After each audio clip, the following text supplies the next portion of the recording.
Shalom, di sini saya akan mempresentasikan tentang komponen darah. Sebelum kita membahas lebih jauh tentang komponen darah, saya mau mengajak kita semua untuk mengetahui kompetensi dasar pada pembelajaran ini. KD 3.6 menganalisis hubungan antara struktur jaringan, penyusun organ pada sistem sirkulasi, dalam kaitannya dengan bioproses, dan gangguan fungsi yang dapat terjadi pada sistem sirkulasi manusia. Pada KD ini, terdapat 3 pokok yang akan dibahas, yaitu yang pertama, komposisi darah dan golongan darah, yang kedua, alat-alat peredaran darah, dan yang ketiga, jenis-jenis gangguan dan teknologi pada sistem peredaran darah. Dan kali ini kita akan membahas topik yang pertama, yaitu komposisi darah dan golongan darah. Nah, topik ini dibagi lagi menjadi 2 bagian, yaitu komponen penyusun darah dan yang kedua, golongan darah.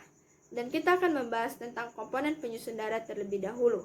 Sebelum kita masuk pada komponen penyusun darah, kita harus tahu dulu apa itu darah. Darah merupakan jaringan ikat khusus dengan berupa cairan dengan kadar oksigen tinggi sehingga berwarna merah. Darah merupakan cairan yang diedarkan dan dipompa oleh jantung menuju semua bagian tubuh. Setelah itu kembali lagi ke jantung dan mengulang proses yang sama. Setelah kita tahu apa itu darah, kita pun harus mengetahui beberapa fungsi dari darah. Darah memiliki beberapa fungsi, yaitu yang pertama, mengangkut oksigen dari paru-paru ke seluruh bagian tubuh. Yang kedua, mengangkut sari makanan, hormon, dan sisa metabolisme.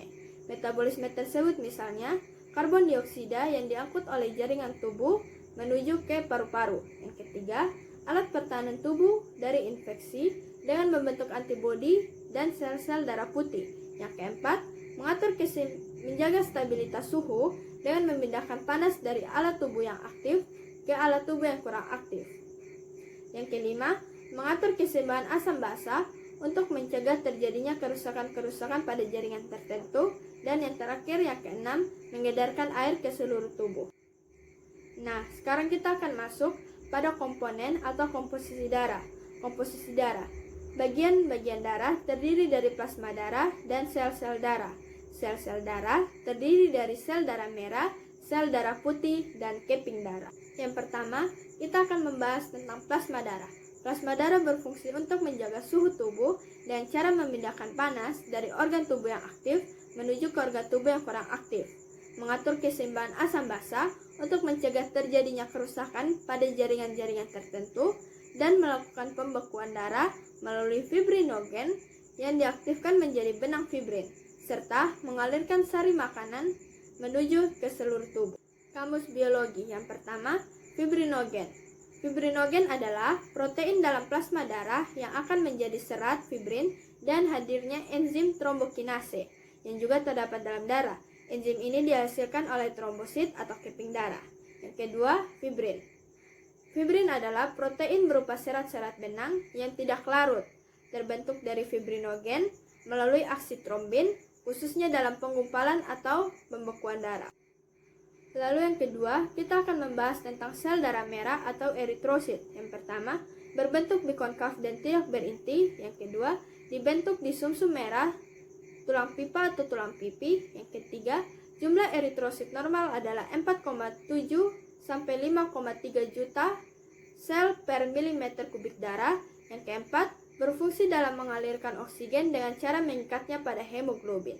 Terjadi reaksi saat hemoglobin mengikat oksigen, yaitu 2Hb2 direaksikan dengan 4O2 menghasilkan 4HbO2.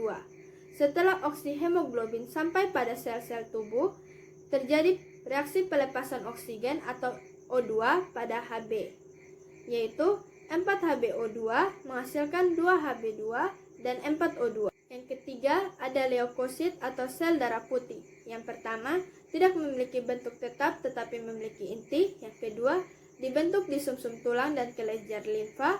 Yang ketiga, jumlah leukosit normal adalah 4.000 sampai 10.000 mm kubik darah.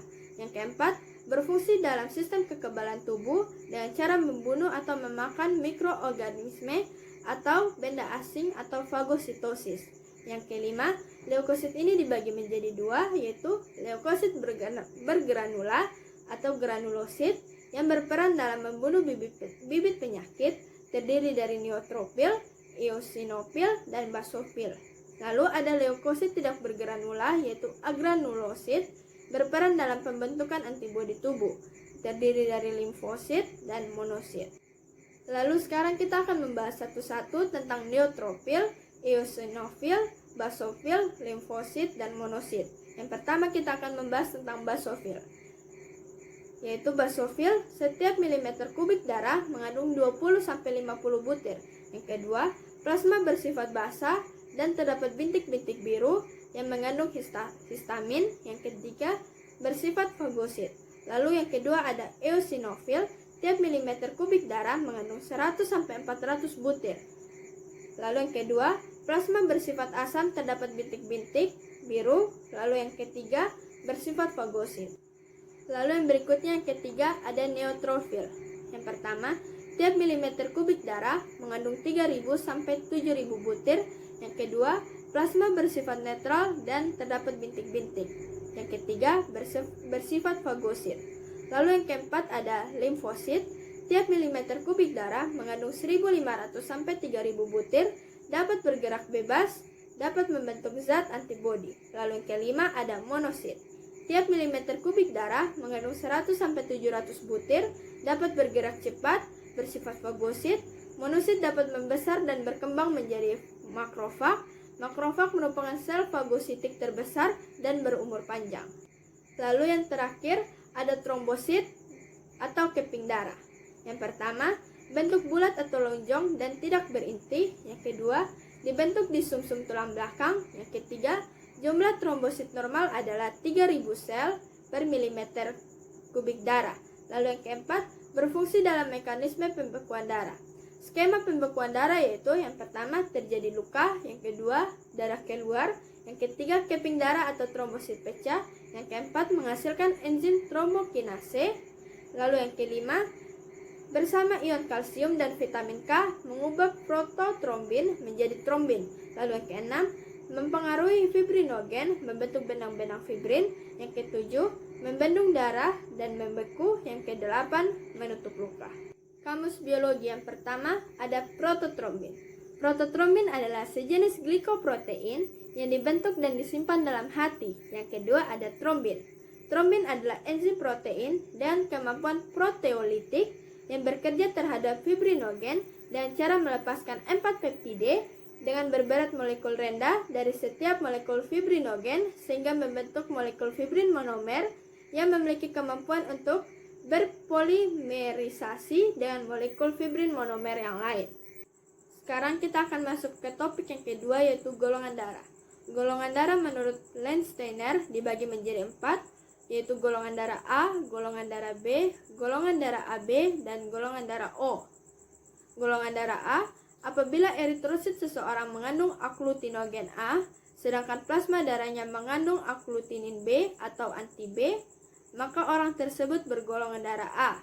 Golongan darah B, apabila eritrosit seseorang mengandung agglutinogen B, sedangkan plasma darahnya mengandung agglutinin A atau anti A, maka orang tersebut bergolongan darah A. Golongan darah AB, apabila eritrosit seseorang mengandung agglutinogen A dan agglutinogen B, sedangkan plasma darahnya tidak mengandung agglutinin, maka orang tersebut bergolongan darah AB.